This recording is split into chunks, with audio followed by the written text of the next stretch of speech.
Hey, good morning. Are you exhausted? Like, are you getting up today, but you're already thinking, oh man, like I got so much to do. I'm exhausted. Well, I wonder what's stopping you from actually letting your husband help more. All right. So, very often, what I hear with clients is about how, we're nervous. Like, if I let him take the kids to school, they're probably going to be late again. Or if I let him make the lunches, oh my gosh, right? Like, they'll probably just, I don't know, ugh, get a pepperoni stick and yeah, I don't know, chips, right? Like nothing nutritional. And so, oh, I get it, right? Fear ruled most of my life as well, still does sometimes. But sometimes, when he's driving and it's so hard to not say anything when he's crossing the lines or he's going too fast in, a 35-mile zone and he's ripping through there, or is he going to catch that exit, or where the heck is he going anyways, right? Or maybe it's what restaurant are you going to go to, and will it be one that actually has stuff that you'll eat, because you're a little bit more careful about your diet, right? I get it.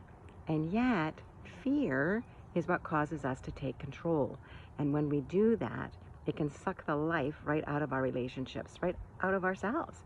So I had a client who just took a challenge, and I'm so happy. Actually, it's taken her a few months because from a course that we did, but she just went on a date where she relinquished all control, and he had the day off. That's right, the husband had the day off, and so he said, "Hey, let's want to do something."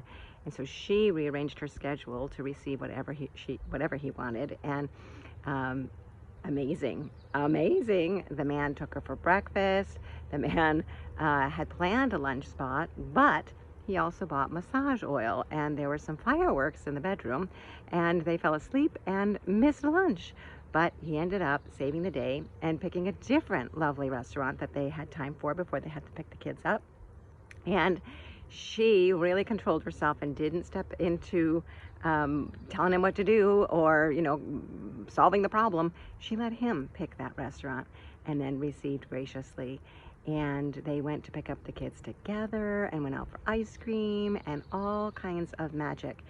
And that's a huge step because, for a long time, there was a lot of fear of just like spinning in worry all the time that their relationship would never get to where she felt secure. She was just spinning in some pain and some worry about herself, about her husband, about the kids.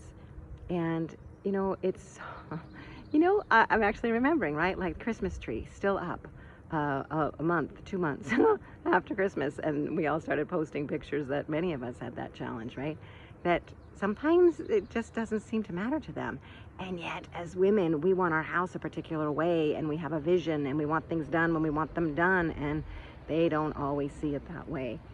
Ladies, it's hard, but I'm going to invite you to choose your faith over your fear, all right? So, especially when there are challenges like maybe you're really worried about, are we going to be able to pay the bills?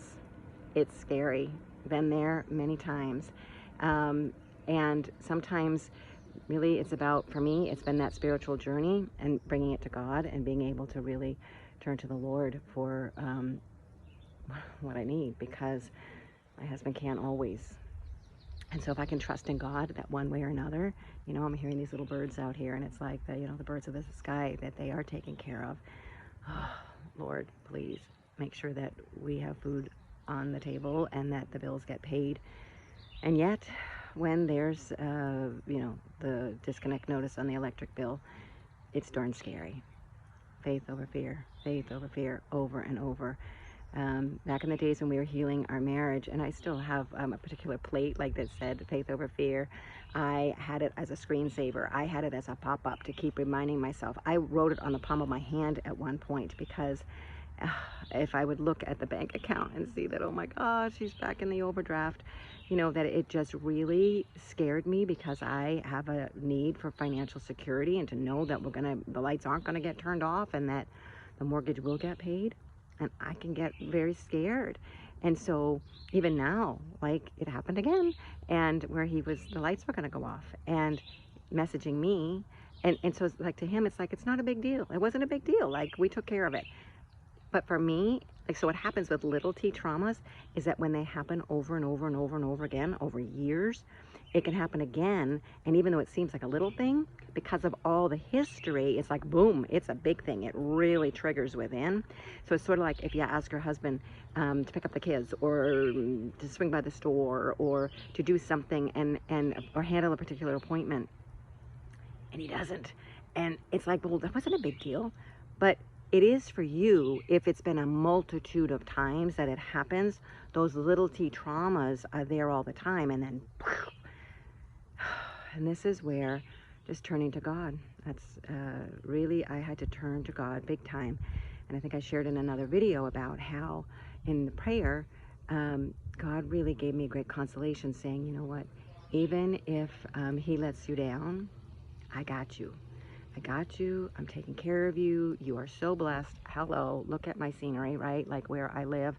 I am so blessed. I could find loads of problems. You know, I got holes in screens. I got all kinds of things that are, you know, paint peeling off, lots of stuff, right? Not perfect by any means, but I look for abundance. I can show you. We have an abundance of boats over here. Abundance of boats, right? And I have an abundance of water in the lake, water molecules. I got an abundance of pine needles and pine trees. I have an abundance of life jackets, an abundance of oars. So when I look for abundance and I can see evidence of how God really does bless me in so many ways, that shifts my heart. If I focus on the fears and all the things that could go wrong, you know, like one of these massive trees could fall on my little house, and it does scare the heck out of me in windstorms. But it's like, okay, so now he's blessed me with the log cabin. Can we see the log cabin up in the back? Now he's blessed me with that. And so that is so much more solid and more secure than my little house here. Oh, let's see. Can I get to the log cabin? Can you see it up there? Yeah, so there it is. There it is. Okay. So there is abundance and there is blessings. And I have to keep training my brain to look for the good, because the fear is so entrenched. And I think part of it is from growing up in an alcoholic family and growing up with a lot of insecurities in our home with parents who fought all the time. My parents divorced when I was a senior in high school. There was a lot of unsettledness in there.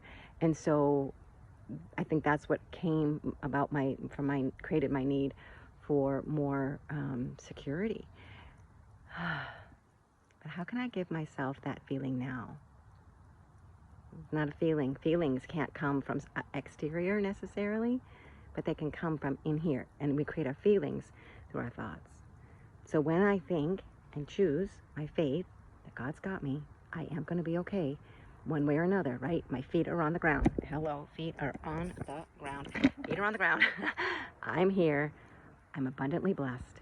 There's food in my fridge. There's gas in my car. I have a car. I have a washing machine now. I didn't have one for 4 years when we lived here. But then I had a laundromat, right? God provides one way or another. Yeah, one way or another. I'm okay. And you're okay. So I'm going to invite you today. How can you choose your faith over your fears? It's a choice. Fear never comes from God. Never, ever comes from God. Faith, right, is all about keeping our eyes on Him. And when we do, we can conquer all those fears of what is He doing? Where is He? Why is He late again? Are the kids okay? You know, something could happen to the kids. Yeah, there's loads and loads of fears. Wait, is this organic? Wait, my shadow. Oh no, I'm scared of my shadow. Oh, what if the kayak tips? What if I drowned? Maybe I better stay off the water. In life, there's so many things to be afraid of, right?